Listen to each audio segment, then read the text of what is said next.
Thanks everybody for coming. It's a beautiful day here in Michigan, so of course we will try to keep this efficient as we usually do.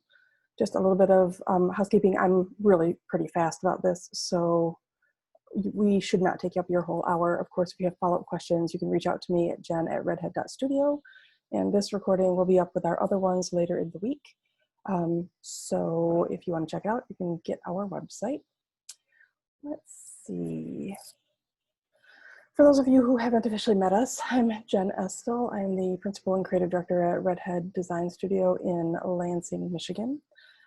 We specialize in brand strategy and marketing for social change. We really love clients who make a good impact on our world. We believe that mission-led organizations can really convert skeptics and change cultural behaviors if they do their marketing right. And we really believe strongly that a strong brand is part of what makes that happen, if that makes sense. So that's kind of who we are and what we're about. Next up, why now? Why are we talking about target markets now? Really, I feel there's a need to have a conversation about how to market meaningfully. This is a series of 3 webinars that we've done because right now we're in such an unknown landscape, and the place of brands in our culture is changing so incredibly that we think it's worth talking about and sort of helping to lead people through. But right now, I think a lot of brands are working with some outdated tools. Either they don't have a clear focus, so they're sort of casting around a bit for how to market meaningfully in a fraught culture, or 2, the answers we thought we had are really outdated and they're not standing up to the demands our culture is placing on us right now and the asks for change that many people are experiencing. So it's time for brands to kind of refresh and rethink this stuff. And finally, they either do the work or go home. I feel like it's time to either be done talking about diversity in a superficial sense and do the work, or just zip it. A lot of us talk about diversity and try to apply it to what we do in this haphazard sort of way. And I think if you really look into your target markets and who you should be talking to, you become a little bit more authentic and honorable in what you're doing. And I think as marketers, we have a responsibility to make space for cultures and ideas that are trying to come to the forefront. So we might as well use our powers for good, right? Okay, today's focus, of course, we talked about this again, is target markets. Just a quick reminder, of course, we talk a lot about brands. We're talking about target markets, audiences, target audiences. That's all kind of the same stuff. And brands are not just retail. I say this every time, and I'm sure most of you know it, but they're mission-driven advocacy organizations are brands too. And so we really have to think of ourselves in those regards. So that means that you get to look to what the great retail brands have been doing over the course of time and apply it to your own organization. But it also means that we have some tools available to us that I think that some people don't use. And when it comes to target markets, I think it's really interesting. It's really a much larger exercise when you're developing your brand than maybe even more difficult than your business plan, which I know is a lot to say. But we're seeing a lot of brands getting it wrong. Right now we're living this hyper-focused culture, and I'm sure you all get it, from Stitch Fix to HelloFresh. We're sort of reached this area of hyper-targeting and hyper-customization. Your first instinct might be, well, those aren't my markets. You know, we're talking retail versus maybe nonprofit. But the catch is people are still being trained to expect a level of personalized care and personalized communication in all aspects of their lives and in all brand experiences. So even though you might not be competing with HelloFresh or Stitch Fix, where you're getting this customized service, your customers are getting used to that behavior. So they're going to start demanding it from you, okay? So it's important. It's important to understand these nuances. And I understand that this is a huge challenge for organizations who don't have an infinite marketing capacity. And that really brings the question of how are brands supposed to reach everyone when everyone is so different, and the catch is you just don't. And that's okay. We'll get to that in a second. Okay, of course, some statistics. Who doesn't love statistics? Keep in mind, a repeat customer spends about 300% more than a new customer on average. This is someone who's loyal to you. So whether or not you think you have a customer, those who are loyal to you are going to engage with you more. Obviously, this is not a new concept, but keep it in mind as we think about target markets. New customers need to see an advertisement for your brand on average of 7 times before they'll take action. That is not a new piece of data. I think the study that we are quoting here came out in 2004, but the more we look at it, the more it seems to still be accurate. And we always keep that in mind for our clients. And you know, when you talk about just email alone, segmented campaigns see nearly 75% higher click rate because they feel like the campaign is talking directly to someone rather than just to some demographic. So that is an important thing to keep in mind, that being specialized in understanding the nuances in your target market can really help you speak to them in ways that are useful. All right, what else we got? All right, before we really get started, we're going to review our brand platform. We talked about this in our last webinar, and it's fairly useful. We've categorized things sort of in 3 ways here: identity elements, positioning elements, and communication elements. And the last go around, we talked about mission, vision, and values and how incredibly important those are, specifically the values, to get them right. And so this is sort of where we're grounding it and where we're working from. Your target audience, your target market is part of this matrix, and it's incredibly important for you. It is, of course, a positioning element. So this really helps you find your place amidst your competitors and articulate who you're talking to. As you look down this column, you'll notice that you potentially have different value propositions for different target markets. So there's lots going on here when you think about who your target audience is, what value they could get out of you, what they need from you, what your strengths and weaknesses might be with each target audience. So I think a lot of this is really tied together, and it's good to understand all of this. Maybe someday we'll get to some webinars on other pieces of this brand platform, but this is one of the most important to really get right after you get your values right. So we wanted to talk about it. All right, are you ready to really talk this through? Let's do it. Okay, first, get real. So, you know, the funniest part about being in marketing is clients come to us and we ask them, who's your target market? And they'll say, everybody. I can't tell you the number of clients who have just said everyone or all adults, and that's just impossible. You know, we all laugh, even the client, before we dig in to figure out what an organization really needs. For the purposes of this example, though, let's just do some math, right? We're going to cut everyone down by half. So, you know, everyone is billions of people. Women, 3.8 billion in the world. If you cut that down to America and Canada, 1.75 million. If you cut that down to an age group of 18 to 35, we're looking at only 35 million. In my home state of Michigan, that's like 4 million people. So even if you're like, I'm just going to run a statewide campaign talking to younger women, that's 4 million people. That's a lot of people to reach, and you really can't do that until you think it through and think about which of those people you really need to hit and how you need to talk to them. I know this, again, is particularly difficult for mission-based organizations, say a hospital who serves a broad population, or a nonprofit who needs to attract a wide variety of donors to create general awareness. So we really do feel like we need to talk to everybody, or we feel like we need to serve everybody in the case of the hospital, for example. And that's kind of why segmentation is so critical.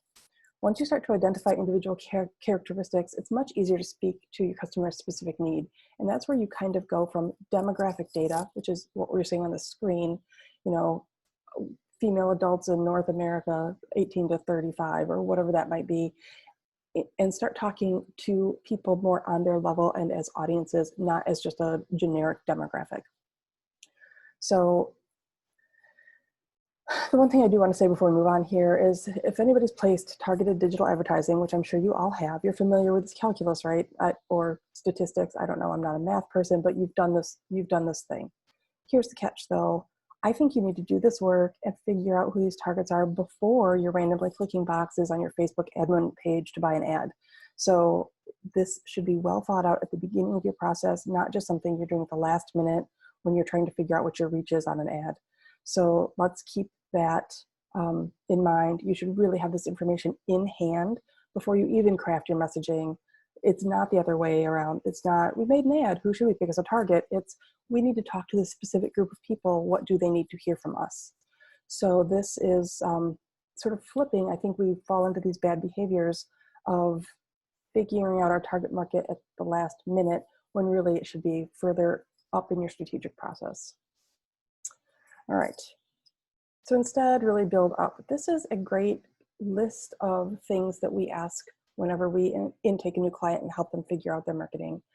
And I think each of these questions, I don't know if I'll run through them all here, but they all end up with very different answers. Specifically these top two: who do we serve and who do they serve? I think for a lot of mission-based organizations, that is a great question. So for example, if you're a hospital, one of the people you serve is your doctors. They serve patients and families. One of the people you serve is patients and families. Are those conversations different? If you are talking to women, who do they serve? They serve their employers, they serve their families, they serve their friends. So really thinking through what that target needs from you to be able to do what they need to do helps you. Who should we be serving? Sometimes it's a very, very different question. Who needs us most? And this is a tricky one, I think, for nonprofits specifically. Who needs you most isn't always who you're hitting. And so it's very easy to talk to the target that is easy to hit instead of the one that needs you the most, or you need to find the most. And that's where these conversations, I think, become very important. I still love, who do we need? Who are our friends and allies? Who works against us? Don't laugh about the who are our frenemies. I think that's a very important target for people to dissect. I personally think this is a fun exercise. I can't stress enough how intricately tied this is to your strategy. This is an exercise, if you have a board of directors, who should really, they should be doing this once a year to make sure they understand the nuances and you're not falling into pitfalls of leaving some people behind who should not be left behind. So I think that this is an important and fun exercise. What we're going to do, though, is sort of dissect the target. So going back to our single demographic, right, that we had women ages 18 to 35. And before we even talk about, so that's the first question, who do we serve? Before we even talk about serving them, we have to understand all of the sub-segments in this target, right? So if you go back and you think, gosh, they could be rural, suburban, urban, they could be cis or trans. We've been talking about healthcare a little bit. If you're talking about women's health, it's very different for these two different populations. Cultures and ethnicities, the definitions here are endless, and the things you have to consider are endless. Education level, career, are they a parent? Are they not a parent? Are they married? Are they not married? Are they gay? Are they straight? There are all of these things that we really have to ask questions about, because while in some ways we are all women and we do have some commonalities, each of us have a very different experience. And so the marketing language that your organization should use to talk to these different people with different life experiences should be thoughtful of that. And it shouldn't assume that they have X characteristic just because it's a lady. You know what I mean? So this one example is how who do we serve, women ages 18 to 35, can turn into numerous sub-demographics, right? Subsets of your audience. Okay. The thing about that too, let's see, oh yeah. I'm going back. Finally employing organizational filters. So now you've figured out all these different types of women that you might be targeting inside your demographic of 18 to 35. This is where you go back and apply your organizational filters. If you've done the work to have your mission, your vision, and your values right, your strategies, your goals, these are really great things to understand. We have a certain set of values as an organization, things that we hold dear. Women who share those values will be a closer target market fit for us than women who do not share those values. Maybe our goal is specifically to reach suburban women for whatever reason. So then we know we don't have to maybe think about the urban core or the rural. So really understanding your strategies and your goals as they're outlined in your strategic plan and the values of your organization helps you hone down that millions of people to a more attainable group to talk to more intimately. And then of course there's comparing your segments, right? This is funny to me because lots of organizations have sort of segments to the left and segments to the right, or segments to the north and segments to the south. And this is a great example. Who do we serve if you're a nonprofit? We've talked about that. It could be these women that we have put in our mythological demographic here. But who do we need is a very different conversation. If you're a nonprofit, you could need funders, you could need allies in the government. So the people who you are serving by mission, might not be the people who you need in order to keep your organization running. Two incredibly important target markets, two incredibly different sets of needs of what they need from your organization for proof, for value, and two different conversations. So you have to really understand that one marketing message does not fit all of these people. These marketing messages need to be customized for these people. And then even in the donor category that we're using hypothetically, you could have a very different motivation from one donor to the other. And then of course there's the overlap of some people who you have served might become donors eventually, but they're not your primary donors.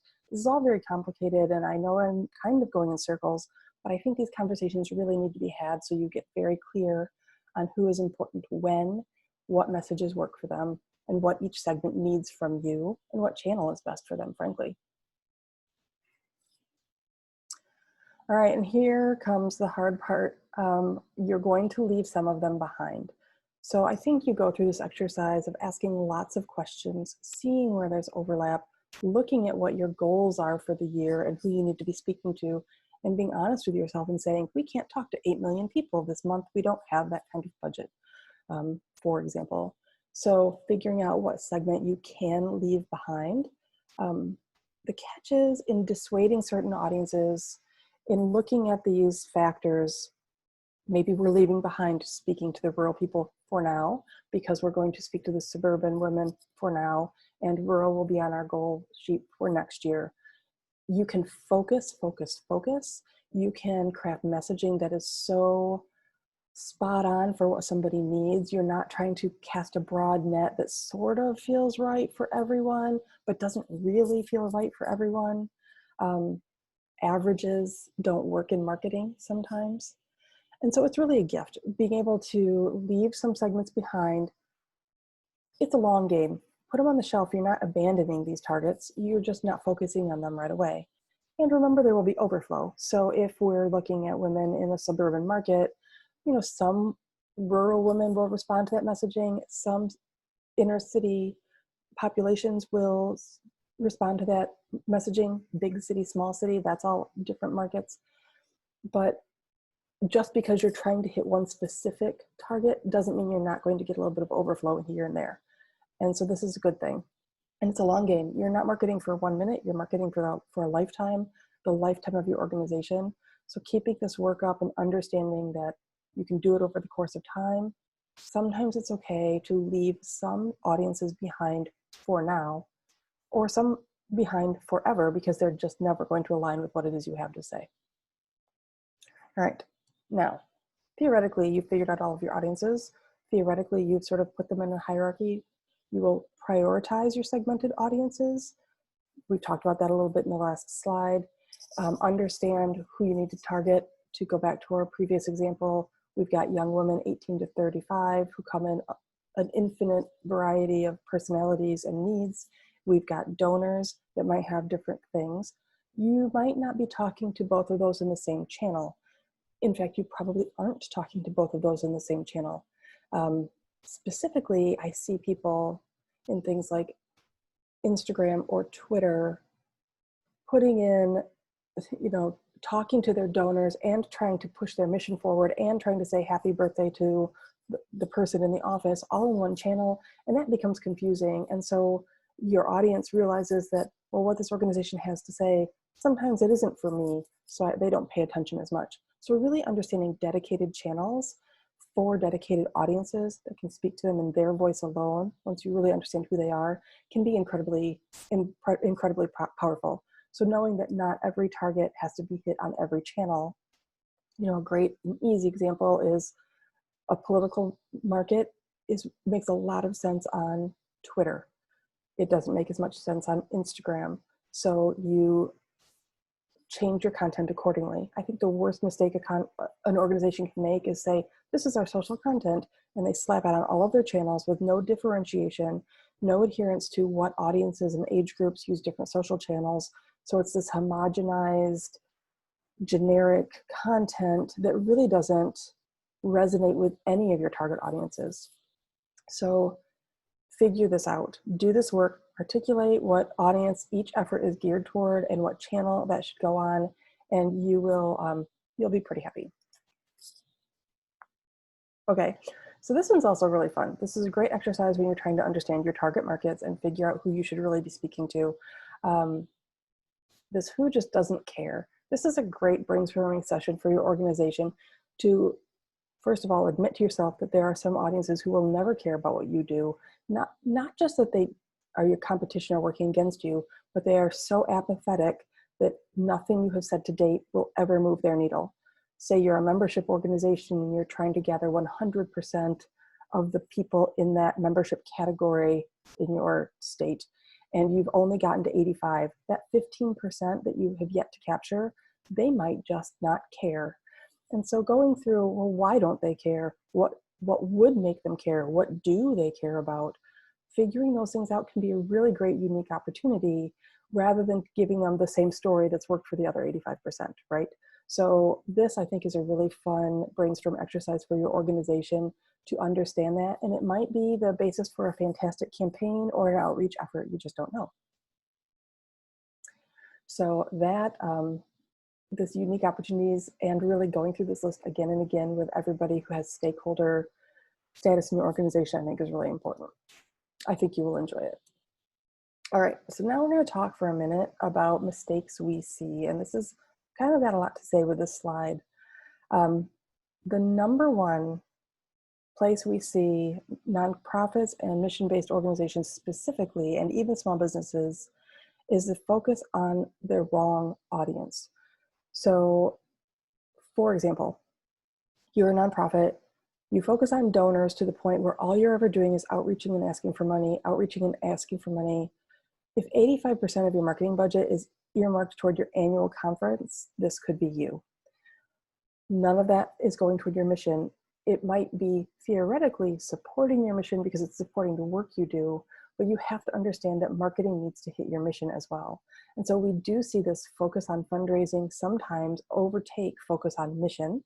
And I know that's really hard, especially when we live in organizations where you are the, development and marketing person all in one. So it's a hard focus. But we do see misguided focus happen quite a bit, and people lose sight on actually accomplishing their mission through marketing, and they are marketing for marketing's sake. All right, topic number 2, exploitation. I struggled with this word. It might feel like a really strong word, but I feel like this happens when organizations relentlessly use those they serve as the fodder to please other stakeholders. I personally think this is a really delicate balance. There is nothing better as a marketing tool than an expertly told story. And storytelling is such a hot topic right now because it's effective. And when it's done well and it's done thoughtfully, it can make you cry, it can change your behaviors, it can make people donate. There's lots of things. But there's this crazy fine line between using a story and exploiting a story. And so you just want to be aware of this and ask yourself where that line is for your organization. Ask yourself when, and I might be overstepping here, putting the one Black employee at the front of the group because you want to show off that you've got diversity becomes exploitation, right?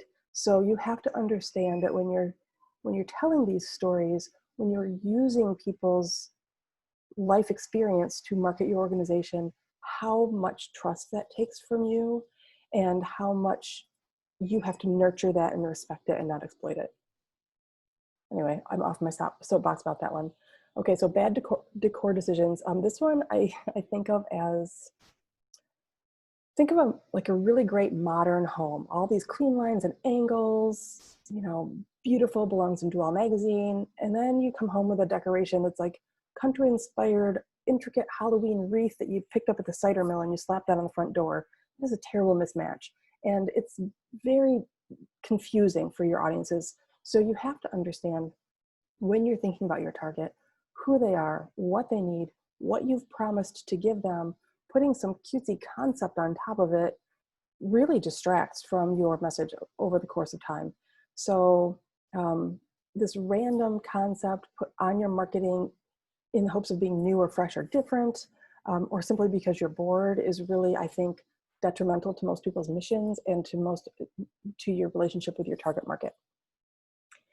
Then probably the most detrimental part of marketing that we see and where people forget to think about their target markets is being distracted by your fan club. It's so easy to think you're accomplishing goals when you're getting good feedback in your echo chamber. You throw something on Twitter or Facebook or Instagram and you get so many likes and you're getting all this engagement and it feels really great, but it's your peers or it's the people who already engage with you, or it's the people who really won't ever buy your services. They just feel good about you. That kind of engagement is nice. Absolutely. It's a good goal. But for many organizations, it's a significant trap because you're measuring this engagement as a metric of success, but not auditing who is engaging. So this is where you go back to who are our target markets, who's the most important, who are we trying to reach with this piece of messaging, and then you look at your engagement, do those things align? And so I really think this fan club echo chamber concept gets in the way of effective marketing. It makes us feel like our marketing is working when really we're just spinning around in our own friend circle and not bringing new people on board, which is our goal. And, we're recording this, it's the Democratic National Convention this week, which is the best example of echo chamber and being really excited because all your friends are there telling you you're doing a great job. And next week it'll be the same with the Republicans. But the point is, doubtful that you're going to turn a lot of votes, change the mind of an independent or a libertarian at the national convention, right? And, there's a place for these things. Annual conferences, talking to your team, being in your echo chamber, creating enthusiasm. There's absolutely a place for it. But understand that sometimes that feels like you've done the marketing to move your mission forward, and really you have missed the boat and you're not moving your mission forward. You're just talking to the people who already believe in you. So we've run into this too. I think this is so important for your organization to audit. So for those of you who might manage social media, don't just look at engagement, look at the quality of target audience that you're engaging with and how that aligns for you. And not only how that aligns with you, how that aligns with your strategic goals and what you're supposed to be accomplishing this year, next year, and 5 years down the road. So, long story long, don't be lulled into comfort by your fan club. Don't think that because those around you who already like you are helping you make noise and amplify that you're reaching some new target audiences. Just do that. You know what? There's one more mistake. I don't know if this is a mistake, actually. It's a pitfall, I would say. Discrimination. We're probably going to write a whole post in our blog about how target markets can be used for discrimination. So we'll check back with you guys on that if we've got that content out there. But know that these exercises should be used for good and not for evil. It's incredibly important that you look into the history of how segmentation has been used for discrimination, and just don't let your organization do it. Keep that in mind as you're doing these, and be on the up and up. Okay, look at me on the soapboxes today. And we're wrapping up here, almost a half an hour. I feel really proud of that. Your takeaways: take the time to understand nuances. I think that exercise that we gave you an example of asking all of the questions, and then each segment that you figured out has nuance after nuance and subset after subset, and understanding who all of these folks are, it's so much worth your time. The thing, and we didn't really talk about this earlier, but the thing about it is, if you're targeting these women 18 to 35, for example, and you're asking who we serve and then asking those sub-questions, this gives you such great fodder for content. If you think of each of these subsets of your audience as a person that you can write content for, what does this person need to hear? What are their pressure points? What do they need from us? And you write it for that one, times the 20 subsets that could be in there.